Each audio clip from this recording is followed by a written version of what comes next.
All right, so let's dive right in. If you're listening, you're probably curious about Paula Badosa and her latest match in Dubai. We found this really cool article from Yahoo Noticias, and let me tell you, this is not just another victory.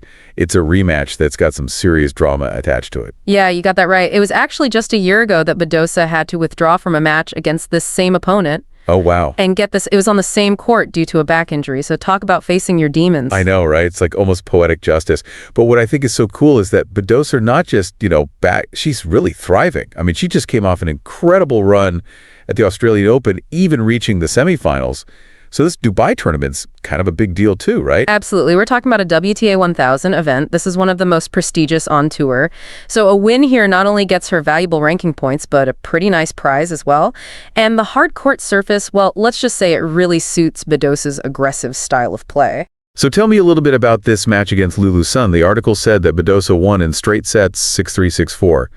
I'm guessing it wasn't just a walk in the park, though, was it? Not at all. Sun is a really tenacious player. She really pushed Badosa to her limits. I mean, she saved 11 out of 14 break points. Whoa. And, for those who might not know, a break point is when the receiver actually has a chance to win the game and break the server's serve. That's right. So saving that many really shows Sun's resilience. Yeah, saving 11 break points is just amazing. It really shows incredible mental fortitude. But what was it about Badosa's play that allowed her to overcome that? Was it just, simply out-hitting Sun, or was there something more tactical going on? Well, Badosa's serve was just on fire that day. She won something like 87% of points on her first serve, which really put a lot of pressure on Sun right from the beginning. But it wasn't just power. Badosa really mixed up her serves beautifully, which kept Sun kind of guessing and off balance. She never let her settle into a rhythm. So it was a combination of power and strategy. I love it when we get those little insights that reveal the depth of, the time. But this match wasn't all about serving, was it? I mean, were there any key moments or training points that really stood out to you? Oh, there were several. In the first set, Badosa managed to get some really crucial breaks early on, which really put Sun on the defensive. And Sun, fought back valiantly. She saved those break points I mentioned earlier. But what was really interesting was that Badosa didn't let those saves rattle her. She kept her composure and continued to play her game. And then in the second set, Badosa actually faced a break point herself. The tension was really high at that point, but she managed to dig deep and save it, which really paved the way for her victory. Talking about holding your nerve, I bet the atmosphere was electric during those moments. Oh, yeah. It really was. You could cut the tension with a knife. But what's really interesting about this win? It's not just about the physical, skill that was on display. Oh, I'm intrigued. I love getting into the mental side of sports, so tell me what stood out to you. Well, think about it for a second. Badosa had to overcome some pretty big mental hurdles. She was playing on the same court where she had, a major setback last year. She's facing the same opponent. There's no doubt that memory was in the back of her mind somewhere. And then you add in the pressure of a big, tournament like this, and that's just a recipe for anxiety. It is easy to forget about that pressure when you're just watching from the outside. We see the incredible rallies and the powerful serves, but we don't always see that internal battle that's going on. Right. And that's what makes this win so impressive. Badosa didn't just manage that internal pressure. She used it to her advantage. Remember those break points that Sun saved? Most players would get frustrated, they'd start doubting themselves, but Badosa stayed completely focused. She didn't let those missed opportunities, derail her strategy. That says a lot about her mental toughness. Do you think this experience, sort of this, conquering her demons situation, will affect her performance in the rest of the tournament? It's definitely a huge confidence booster. And it's not just the win itself, it's the way she won. Overcoming that kind of adversity can really be a turning point for an athlete. It shows you that you can handle anything, and that belief, that inner strength can be incredibly powerful. So is this a sign that Badosa is reaching a new level in her career? I mean, we know she's talented, but this mental edge seems like a total game changer. Yeah, it could be. Let's not forget she reached the semifinals of the Australian Open just a few weeks ago, and that was no fluke. She's clearly in top form physically, and now, if this win is anything to go by, her mental game is catching up. Okay, so we got an incredible comeback story. We've got, a display of mental toughness. We've got a potential career breakthrough. It's all here in this one match. But Badosa's, journey in Dubai isn't over yet, right? Nope, not at all. Her next opponent is Elise Mertens. She's ranked 32nd in the world. Okay. And here's what's really interesting. Badosa and Mertens have never actually played each other before. Woo, a fresh matchup. I love those. No past encounters to overanalyze. There are no preconceived notions.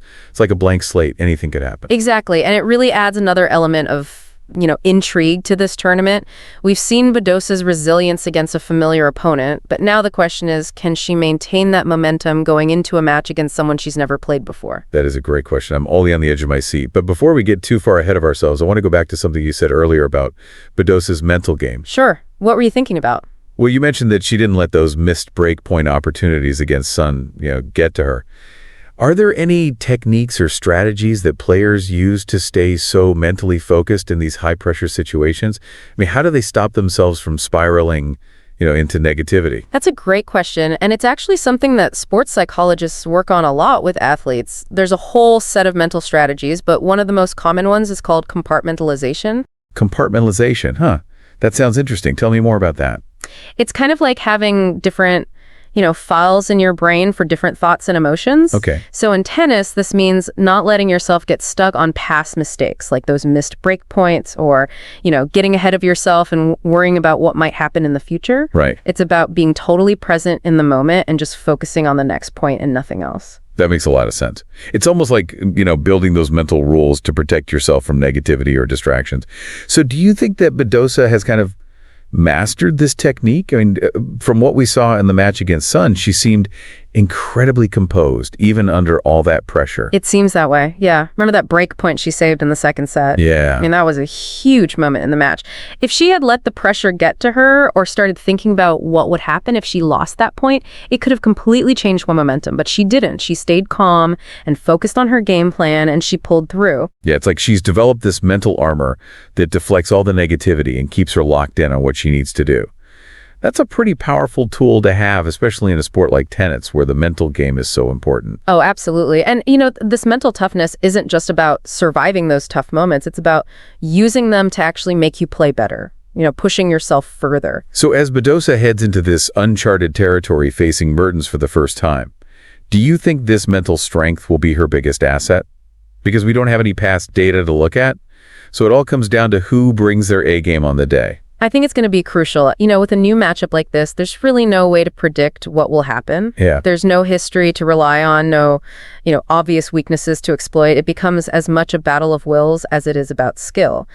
And, in those situations, mental resilience can often be the deciding factor. It's so interesting how this deep dive into Badosa's win has shown us so much more than just the match itself.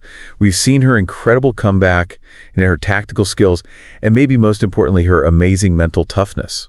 It's like we found the secret ingredient to her success. And the best part is that this mental toughness isn't some magical thing that you either have or you don't. You can actually learn it and get better at it just like any other part of the game. Right. And that's a really empowering message for anyone, not just athletes who are facing challenges in their lives. I completely agree. It reminds us that resilience isn't something you're born with. It's something you can build up and make stronger with practice. Who knows, maybe Badosa's journey will inspire some of our listeners to face their own challenges with a little more grit and determination. I hope so, because ultimately, whether it's on the tennis court or in life, it's not about running from challenges. It's about facing them head on and using them as opportunities to learn and grow.